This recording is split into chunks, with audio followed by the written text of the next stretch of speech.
DTO మృతిపై మంత్రి పొన్నం ప్రభాకర్ మాట్లాడుతున్నారు. లైవ్ చూద్దాం. తప్పు జరిగితే నేను రవాణా శాఖ మంత్రిగా అందరికీ ఓపెన్ చెప్తా ఉన్నా, మా దృష్టికి తీసుకురండి, బరాబర్ మేము యాక్షన్ చేస్తాం. కానీ నిన్న జరిగిన సంఘటన ఆయనకు 3-4 ఏళ్ల నుంచి పనిచేస్తున్నంటే ఎవరితోనైనా వ్యక్తిగత కక్ష.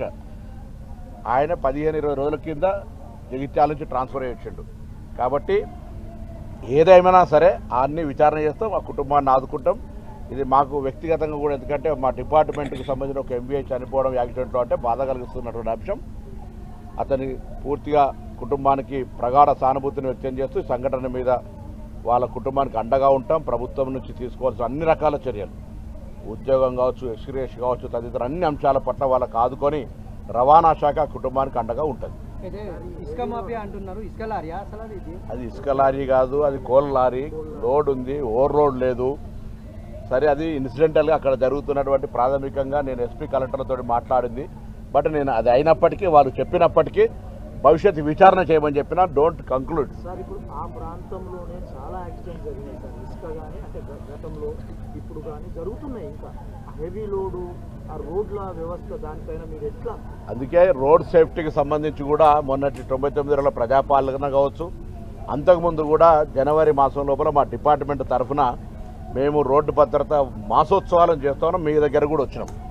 రాబోయే కాలంలో లైసెన్సింగ్ ఇష్యూ కూడా ఆటోమేటిక్ టెస్టింగ్ స్టేషన్ల ద్వారా, ఆటోమేటిక్ డ్రైవింగ్ టెస్టింగ్ స్టేషన్ల ద్వారా ఫిట్నెస్ లైసెన్స్ రాష్ట్రపతి అయినా, ముఖ్యమంత్రి అయినా, మంత్రి అయినా ఆ ట్రాక్ మీదకి పోయి వెహికల్ నడిపితేనే కంప్యూటరైజ్లో లైసెన్స్ వచ్చే విధంగా చర్యలు తీసుకుంటాం.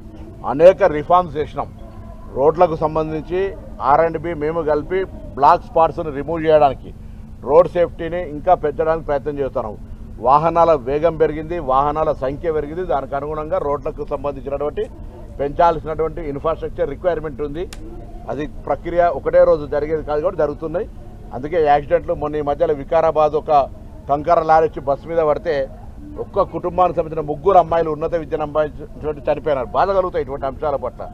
మేము తీసుకోవాల్సిన చర్యలను అందుకే రవాణా శాఖ తరఫున ఇటువంటి అన్ని అంశాల పట్ల కఠినంగా ఉండేటువంటి ప్రయత్నం చేస్తున్నాం. అందరూ సహకరించండి. ఎక్కడ ఎవరిని వేధించాలనే ఉద్దేశం కానీ హరాస్మెంట్ లేదు. తప్పకుండా ట్రాన్స్పోర్ట్ రోడ్డు నియమ నిబంధనలు, రవాణా శాఖ నియమ నిబంధనలు ఉల్లంఘిస్తే అన్ని రకాల కఠిన చర్యలు తీసుకుంటాం. ఎక్కడైనా మా అధికారులు, మాకు సంబంధించిన సిబ్బందో, ప్రభుత్వమో ఎక్కడైనా ఎవరైనా అటువంటి నిర్లిప్తగా కొంత మాఫియా జరుగుతుందంటే దయచేసి మా దృష్టికి తేవడానికి పత్రికలకు పూర్తి స్వేచ్ఛ ఉంది, తెమ్మని కూడా కోరుతా ఉన్నా. అంటే సూటిగా ఇసుక మాఫియా, బొగ్గు మాఫియా కావాలనే చేయొచ్చనే అనుమానాన్ని సరే, ఇప్పుడు వాటిని అందుకే శవ రాజకీయాలద్దు, విచారణ జరుగుతూ ఉంది. నువ్వు అనుమానం చేసే అవకాశం ఉండి చేసుకోండి, పర్వాలేదు. నేను కలెక్టర్ గారితో, ఎస్పీ గారితో మాట్లాడి నేను చెప్పిన ఆ వ్యక్తి 15 రోజుల కింద మాత్రమే ట్రాన్స్ఫర్ అయ్యిండు.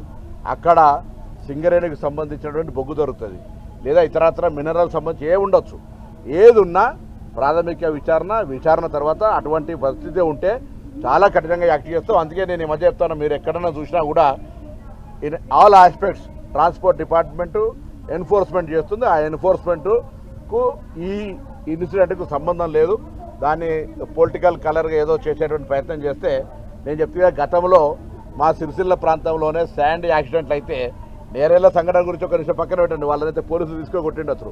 చాలా యాక్సిడెంట్లలో చనిపోతే ఇసుక లారీల కింద పడి 5 నిమిషాల డెడ్ బాడీని మాయం చేసి ఆ ఫ్యామిలీని మేనేజ్ చేసి భయపెట్టి వాళ్ళను వాగ్మూలాన్ని కూడా రాకపోతున్నారు. మేము అట్లాంటి ఏం పరిస్థితుల్లో నిష్పక్షపాతంగా, నిర్భయంగా, బాజాప్తా వాస్తవాన్ని చెప్పి ఒకవేళ అటువంటిది జరిగితే దాని మీద ఉక్కుపాదం వేసి చర్య తీసుకుంటాం. ఈ ప్రమాదం తర్వాత మీ అధికారులు, DTO సిబ్బంది కానీ ఈ డ్రైవ్ నిర్వహిస్తారు కదా, ప్రమాదాలు జరగకుండా దీన్ని ఒక ఆలోచన తీసుకుని అది కూడా అక్కడ తప్పకుండా జాగ్రత్త తీసుకోవాలి. ఆ హార్వెస్టర్ పోయే సందర్భంలో లోపలికి తీసుకుంటుండ్రు. హార్వెస్టర్ మీరు స్థానిక రిపోర్టర్స్ ద్వారా కూడా తెలుసుకోవచ్చు. ఒక మన ఈ అగ్రికల్చర్ హార్వెస్టరే తీసుకొని దాన్ని 21 నుంచి పన్ను కట్టలేదంటే దాన్ని తీసుకొని పోయే సందర్భంలో అది లోపలికి పోతూ ఉంటుంటే సడన్గా వచ్చినటువంటి స్లోప్లో లారీలు వచ్చి ఈ హార్వెస్టర్ తాకి పక్కన నిల్చున్న ఈయనను గుద్దడం వల్ల ఆయన 2 టైర్లు ఆయన మీద నుంచి పోయినాయి. ఇది అక్కడ ఉన్నటువంటి ప్రాథమిక సమాచారం. తప్పకుండా వాళ్ళకు అండగా ఉంటాం. కనీస జాగ్రత్తలు ప్రాణాల మీదకి వచ్చే విధంగా ఎన్ఫోర్స్మెంట్ను చేసేంత పరిస్థితి లేదు. దానికి సంబంధించిన ఫోటో టెక్నాలజీ ఉంది. ఒకవేళ అటువంటి రఫ్ అండ్ టఫ్ ఉంటే చట్టపరంగా దానికి సంబంధించి చర్యలు తీసుకుంటాం. ఎన్ఫోర్స్మెంట్ కొనసాగుతుంది.